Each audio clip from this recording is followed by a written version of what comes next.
Hello guys, मेरा नाम है Nisha and welcome back to my new blog in Cyprus. आज जो मैं वीडियो बनाने जा रही हूँ स्पेशली न्यू स्टूडेंट्स के लिए बनाना चाह रही हूँ, जो कि स्टूडेंट जो है अभी साइप्रस में आना चाह रहे हैं फैब इनटेक में या फिर सितंबर इनटेक के लिए। तो यहाँ पे इस वीडियो में गाइज मैं आपको 1 बाय 1 सभी स्टेप बताऊंगी जो कि आपको फॉलो करने हैं साइप्रस आने के लिए।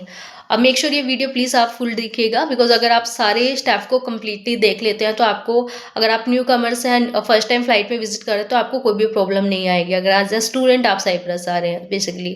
तो फर्स्ट ऑफ ऑल जैसे ही आप एयरपोर्ट पे पहुंचते हैं, मतलब इंडिया में जहाँ से भी आपकी फ़्लाइट है, सबसे पहले जैसे ही आप एयरपोर्ट एंटर करते हैं गाइज, तो जो सिक्योरिटी पर्सन होते हैं वो आपका वीज़ा चेक करते हैं, नेम कंफर्म कर लेते हैं, डेट ऑफ बर्थ, 2 या 3 क्वेश्चन ही पूछते हैं।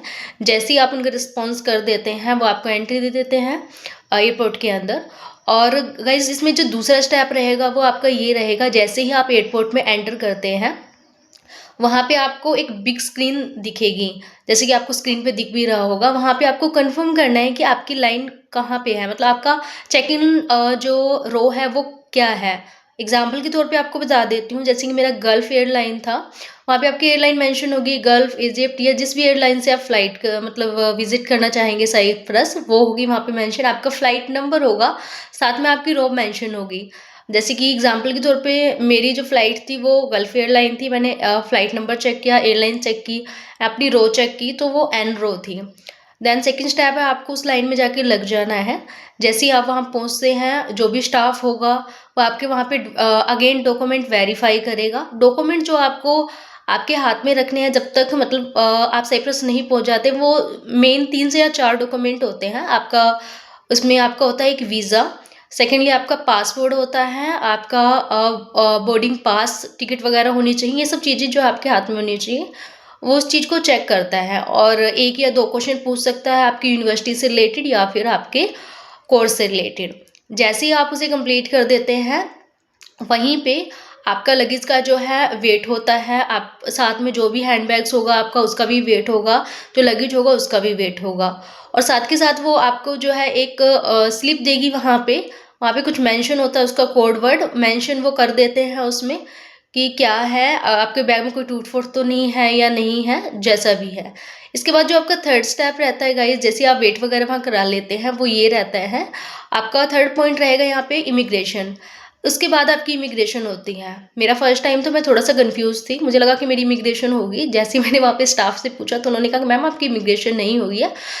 सामने जो है एक लाइन, उसके बाद जैसे ही आप ये स्टेप फॉलो कर लेते हैं सेकंड, सामने आपको एक बड़ी सी लाइन दिखेगी, वहाँ पे आपको डोमेस्टिक और बिजनेस इमिग्रेशन कुछ करके काफ़ी सारे वीज़ा ऑफिसर्स दिखेंगे। एक वहाँ पे कंप्लीट रो बनी होगी बड़ी सी, वहाँ पे आपको लाइन में सभी पर्सन्स दिखेंगे। और फिर भी अगर आपको कोई कन्फ्यूज़न है तो आप एयरपोर्ट पे कंफर्म कर सकते हैं कि इमिग्रेशन किस तरफ हो रही है। जैसे गाइस आप वहाँ पे पहुँचते हैं, आपको ध्यान रखना है वीज़ा ऑफिसर आपसे बहुत ज़्यादा बड़ा डिस्कशन नहीं करते, 3 या 4 क्वेश्चन पूछते हैं। वो आपके कोर्स से रिलेटेड हो सकता है, आपके स्टडी से रिलेटेड हो सकता है, आपकी ने लास्ट कहाँ से स्टडी की थी, या फिर आप फर्दर किस स्टडी के लिए मूव ऑन कर रहे हैं, आपके सब्जेक्ट क्या है। 3-4 क्वेश्चन होते हैं जो आपसे पूछते हैं। मेक श्योर आपको सभी क्वेश्चनों का आंसर करेक्ट पता होना चाहिए, जो भी आप रिप्लाई करें कॉन्फिडेंस से करें। जैसे ही गाइज आपका थर्ड स्टेप कंप्लीट हो जाता है, उसी पॉइंट पे इसके बाद होती है आपकी बैग चेकिंग, जो आपका हैंड बैग होगा, लगेज आपका वहाँ पे ही सबमिट हो जाएगा स्टेप नंबर सेकंड पे। थर्ड स्टेप पे आपको जो था लगेज बैग जो है आपका वो चेक होगा। वहाँ पे आपको जो भी आपके बैग में है, अगर गर्ल्स के पास पर्स है या बॉयज़ के पास जो भी बैग है, हैंडबैग है, उसमें आपके जो भी सामान होता है वो आपको एक वहाँ पे एक टोकरी टाइप दे देते हैं, वहाँ पे आपको सारा सामान निकाल के रखना होता है उसमें। जैसे कि आपका चार्जर क्या होगा, इवन आपका मोबाइल फ़ोन क्या हो गया, वॉलेट है वहाँ पे वो भी रखना होता है। जैसे बॉयज़ हैं अगर उनके पास है, या फिर कुछ भी उनके पास सामान है वो उनको वहाँ पे रखना होता है। एक चीज़ यहाँ पे ऐड ऑन करना चाहूँगी, अगर आप इमिग्रेशन के लिए जा रहे हैं उसमें आप थोड़ा बहुत हल्का-फुल्का कुछ खाने का रख सकते हैं, बहुत ज़्यादा नहीं। जैसे आपका कहीं पे स्टे है तो वो आपको उसमें हेल्पफुल करता है, क्योंकि एयरपोर्ट पे बहुत कुछ सब कुछ बहुत एक्सपेंसिव होता है। एक पानी की बोतल रख सकते हैं आप, स्मॉल बोतल होनी चाहिए जो छोटे साइज़ में होती हैं, बड़ी बोतल अलाउ नहीं होती है। जैसे ही आप वहाँ जाते हैं आपका प्रॉपर बैग चेक होता है, आपका सामान चेक होता है जो भी है, एंड आपका एक चेकिंग होती है, गर्ल्स की अलग लाइन होती है, बॉयज़ की अलग होती है। ये आपका थर्ड स्टेप है। जैसे ही चेकिंग वगैरह हो जाती है, देन फोर्थ आपका जो स्टेप रहता है गाइज़, वो रहता है आपको उसके बाद, इमिग्रेशन के बाद आपको पहुँचना होता है आपके गेट नंबर पे, जो भी आपका फ्लाइट गेट नंबर है। वो भी आपको एक स्क्रीन दिख रही होती है, वो लाइन टू लाइन मतलब चल रही होती है, एक बहुत बड़ी स्क्रीन होती है। वहाँ पे आप देख सकते हैं, वहाँ पे अगेन आपको चेक करना है। आप फ्लाइट नंबर तो बेसिकली आपके टिकट पे ही मेंशन होता है, लेकिन वहाँ पे भी कभी-कभी दिक्कत आ जाती है। जैसे कि मैं अपना एग्ज़ाम्पल आपको बता रही हूँ। मेरी जो फ्लाइट थी वहाँ पे मेरा गेट नंबर 17 ए मेंशन था। बट स्टिल जैसे ही मैं 17 ए पे पहुँची, तो मैंने यूट्यूब पे थोड़ा सर्च किया हुआ था इस चीज़ के बारे में, तो मुझे वहाँ पे पता लगा कि मेरी जो फ्लाइट का गेट नंबर है वो चेंज हो गया है। अगर चेंज होता है, वो भी मेक श्योर आपको चेक करना है। वो किसी अदर की रिस्पॉन्सिबिलिटी नहीं होती, वो आपकी अपनी होती है। मैंने जैसे ही अगेन थोड़ी देर बाद अपना गेट नंबर देखा, फ्लाइट का 15 ए हो गया था 17 ए से। तो मेक श्योर आपको नर्वस नहीं होना है अगर आपका गेट नंबर चेंज हो जाता है। जैसे ही आप इमिग्रेशन, सपोज आप दिल्ली से कर रहे हैं, जैसे ही आपकी इमिग्रेशन होती है, जैसे आप ग्राउंड फ्लोर की तरफ जाएंगे, वहाँ आपको 17 ए बी सी जो भी है वो आपको लाइन टू लाइन दिखेंगे, मॉल टाइप है, और अंदर जैसे ही आप जाते हैं आपको दिख जाएगा। डोंट बी नर्वस, अगर गेट नंबर चेंज होता है तो आपको वहाँ पे चले जाना है। आफ्टर डैट आपका जो नेक्स्ट स्टेप आता है गाइज इसमें, जैसे ही आप अपने गेट नंबर पे पहुँचते हैं और वहाँ पे आपकी एंट्री स्टार्ट हो जाती है। जैसे ही आप फ्लाइट में बैठ जाते हैं, दैट्स इट। वो आपसे टिकट कंफर्म देखेंगे, आपका पासपोर्ट देखेंगे, हो सकता है आपका वीज़ा चेक करें। वो क्वेश्चनिंग कुछ नहीं करते, 1 या 2 क्वेश्चनिंग करते हैं हार्डली, और कई बार होता है कि वो भी नहीं करते वो। तो जैसे ही आप वो सब शो करेंगे, देन आपकी फ़्लाइट हो जाएगी। अब देखिए इसमें ये एक 2 चीज़ें इसमें मेन है। आपका क्या रहता है कि जैसे ही आप फ्लाइट में बैठ जाते हैं, उसके बाद अगर आपका स्टे है, मेक श्योर स्टे होता है साइप्रस के लिए। आप इजिप्ट एयरलाइंस हो या कोई भी एयरलाइंस हो, मेरी गल्फ एयरलाइन थी तो मेरे 12 घंटे का स्टे था। उसके बाद जैसे ही आप दिल्ली, जैसे मैं दिल्ली से, मेरी फ़्लाइट थी दिल्ली से, जैसे ही आपका जो भी स्टे होगा, मेरा बहरीन था, जैसे ही आप बहरीन पहुँचते हैं, अगेन आपको उसके बाद जो नेक्स्ट स्टेप होगा ये होगा, जैसे ही आप फ्लाइट से दोबारा बाहर निकलते हैं गाइज, तो आपकी अगेन आपकी जो है चेकिंग होती है वहाँ पे। जो भी आपका हैंडबैग होगा उसकी चेकिंग होगी, आपकी चेकिंग होगी। देन आपको वो पर्टिकुलर प्लेस बता देंगे कि वहाँ पे जाके आपको वेट करना है। देन नेक्स्ट डे, अगर आपका 12 घंटा का स्टे है, मोर देन 12 आवर्स का है, तो आपको ऑब्वियसली वहाँ रुकना पड़ेगा। जैसे ही उसके बाद आपका फ्लाइट का टाइम होता है, अगेन आपको, जैसे आपने लास्ट पॉइंट पे चेक किया था आपका गेट नंबर, वो आपको ध्यान रखना है। आपकी फ़्लाइट जैसे ही है, स्क्रीनिंग पे जो टाइम मतलब गेट नंबर मेंशन होना शुरू हो जाता है, वो अप्रोक्सीमेटली फ़्लाइट की टाइमिंग से, सपोज़ आपकी फ़्लाइट अगर 12:15 पे है, तो अप्रोक्सीमेटली आपका 11:15 या 11:30 बजे स्क्रीन पे आपका गेट नंबर शो होना शुरू हो जाएगा। अगेन आपको चेक करना है कि आपका गेट नंबर क्या है। इट डज़न्ट मैटर कि आपके फ़्लाइट पे गेट नंबर क्या मेंशन है, स्क्रीन पे आपको मेक श्योर प्रॉपर्ली उसे चेक करना है गेट नंबर क्या है। देन अगेन फिर आपको गेट नंबर चेक करना है, जहाँ से भी आपकी सेकंड फ्लाइट है, मतलब आपको जहाँ पे भी स्टे है वहाँ से नेक्स्ट आपको साइप्रस के लिए फ़्लाइट के लिए जाना है, वहाँ पे आपको गेट नंबर चेक करना है। अगेन वो 1 या 2 क्वेश्चन पूछेंगे, आपके डॉक्यूमेंट देखेंगे, वीज़ा देख सकते हैं, आपका पासपोर्ट, या आपका जो है एकेडमिक का कुछ भी देख सकते हैं। 1 या 2 डॉक्यूमेंट ही चेक करेंगे, ज़्यादा नहीं करेंगे। उसके बाद वो आपको एंट्री दे देते हैं।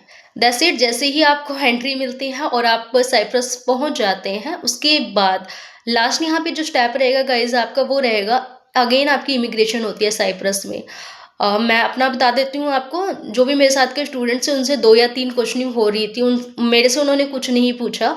लेकिन माइग्रेशन जब हुई मेरी साइप्रस में, उन्होंने मेरे से कोई क्वेश्चनिंग नहीं की, उन्होंने सिर्फ मेरा वीज़ा देखा और एक मेरा वीज़ा चेक किया, एक मेरा पासपोर्ट चेक किया। उसके बाद उन्होंने स्टम्प कर दिया, पासपोर्ट मेरा स्टम्प कर दिया, एंड देन मेरी साइप्रस में एंट्री होगी, दैट्स इट।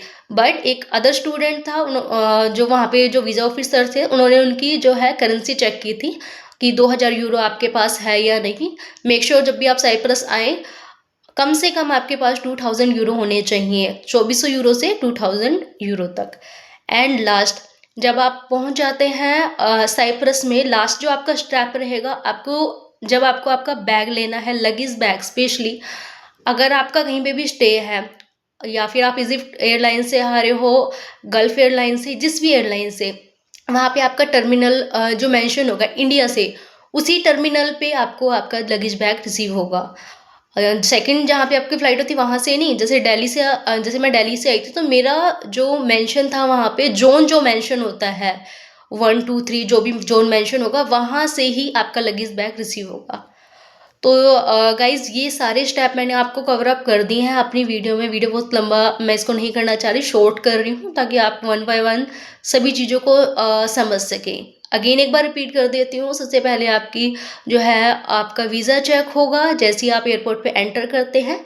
सेकंड स्टेप यहाँ पे रहेगा कि आपको जो है आपकी लाइन चेक करनी है, चेक इन लाइन, वो कोई भी रो हो सकती है, ABC, ठीक है। देन आपकी माइग्रेशन होगी, इंडिया में आप जहाँ से भी फ्लाइट कर रहे हैं। उसके बाद जो है आपकी गेट से एंट्री होगी, इंडिया में आप जहाँ से भी एंट्री कर रहे हैं। उसके बाद नेक्स्ट स्टेप रहेगा गाइज़, आपकी जहाँ पे स्टे होगी वहाँ पे अगेन आपकी जो है बैग चेकिंग होगी। आफ्टर डैट अगेन आपको गेट से एंट्री करनी है, जैसे इंडिया से आपने एंट्री की थी। एट लास्ट आप साइप्रस पहुँच जाएंगे।